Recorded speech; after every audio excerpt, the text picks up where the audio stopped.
So welcome to another edition of GoPro Earthing. And as promised, today I'm back in the Supra, in the MK3 Supra Turbo. It's been a minute since you guys have seen it on the channel. So allow me to show you what's been going on with it. It's not good, but hopefully today I'm going to get to the bottom of it. Yeah, so let's check it out.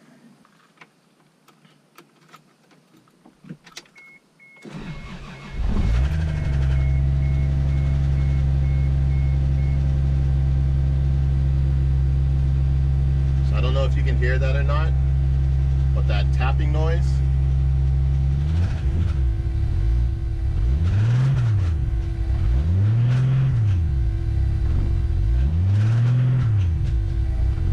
something loose in there. So yeah, this is why I haven't been driving the Supra. This is why you haven't seen it for a minute. But we keep it 100% honest here on the channel. So I'm not gonna act like everything's great with the Supra when it's not, but we can use this as a learning experience and find out what's going on. So as you can hear, sounds terrible.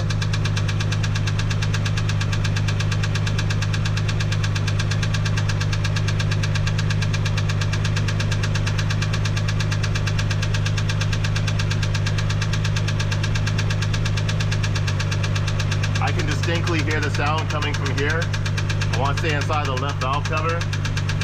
So what I'm going to do today is I'm going to go ahead and take this left valve cover off and see if I can find anything loose.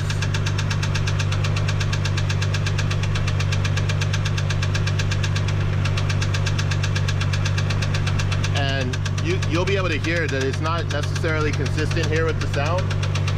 Sometimes the sound gets lodged and it stops making noise. Let's see if they'll do it on the camera. Probably not, because it likes to hate, but let's see.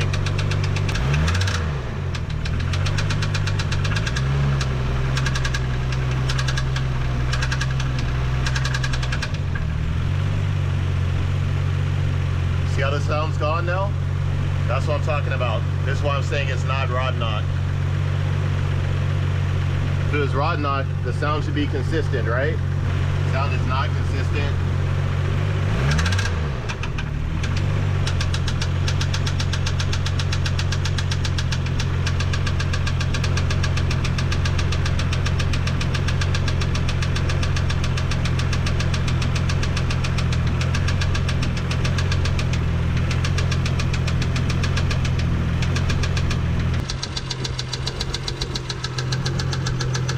So from looking at it right now, I think it's something in the valve train. So you can almost hear it right there. No more goofing around. Let's try to get to the bottom of this. So stay tuned for hopefully the answer to what this noise is. Hopefully this never happens to you if you have a MK3 Supra, but if it does, I'll try to get to the bottom of it. All right, see you in a minute. Peace. So at this point, I've loosened all the valve cover bolts on this side. I think this is the side that's the problem. I'm gonna find out. I'm expecting there to just be something loose in here and just hopefully obvious what it is. We'll see. The ignition is still connected. I just have the ground removed from it. The ground goes over here. So I have all this undone. Got these tubes off here. So I should be able to remove this. I have one more bolt that's kind of hanging on here by a thread or two. So let's go ahead and remove that.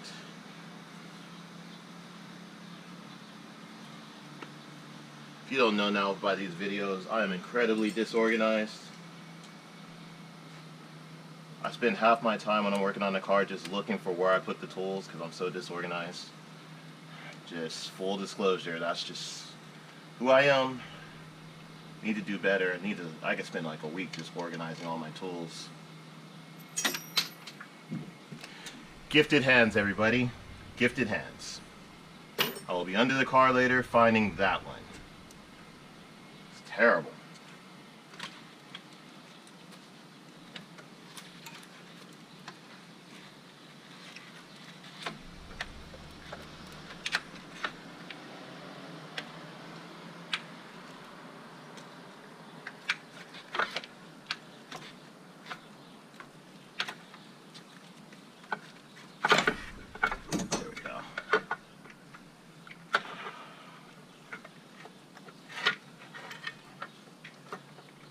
cover.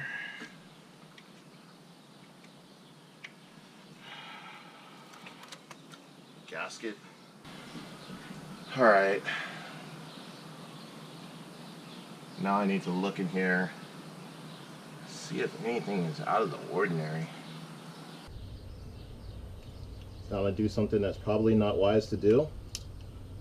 Do not try this at home. I have the ground wire hooked to the battery for the ignition coil. Have everything up and out of the way.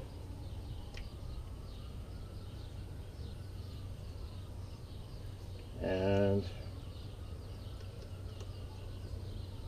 make sure nothing is going to get caught in the valve train, because that would be really, really bad. If it's not this, then it's probably, if it's not this, then it's probably the block. Now it sucks, because I'm not looking forward to having to rebuild this, but everything's up and out of the way. Let's give it a try.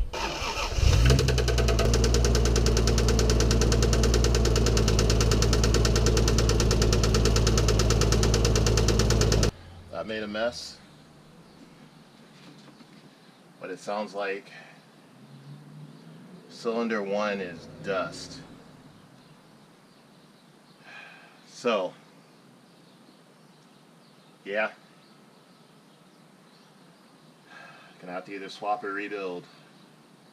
Sucks, don't want to do it, but it is what it is.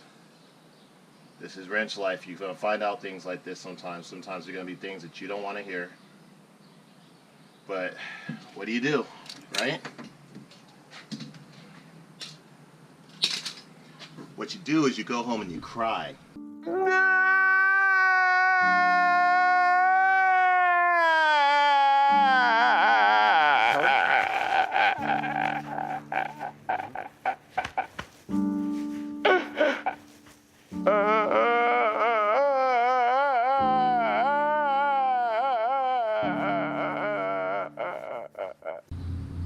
So yeah, it's not the valve train. It's definitely coming from somewhere down below.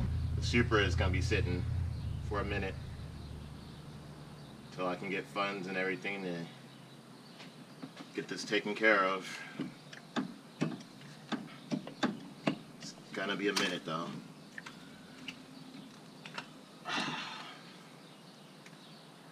I'm not gonna get rid of it. Guess I'll just rebuild it. Is what it is. Now I got this big mess to clean up, but it's good to know definitively what's going on. It's definitely not the valve train. It's definitely the block. So, don't know. Maybe a spun bearing. It's just echoing around in such a way that it felt like it was coming from the cylinder head. Let's clean this up before it gets to the fishies. And unfortunately, this is where the video is going to end, I guess. For now, the video is going to end here in failure. But these failures do build character. We learn from these. I am real enough to show it to you, even though this is not a happy day by any means, but this is what happens, man. This is the wrench life. You build it, explodes, you build it again, or you sell it. It's really the options that we have when we go through this type of scenario. And so this will be the second Supra that I have that is not running. How long will this be not running? I don't know.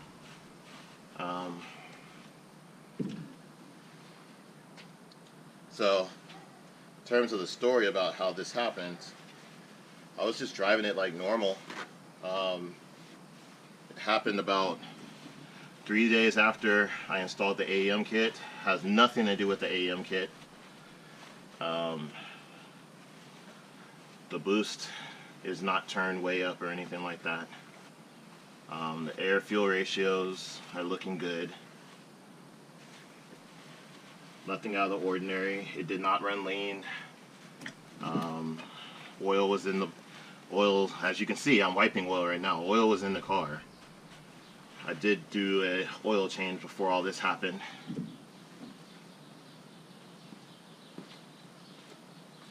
So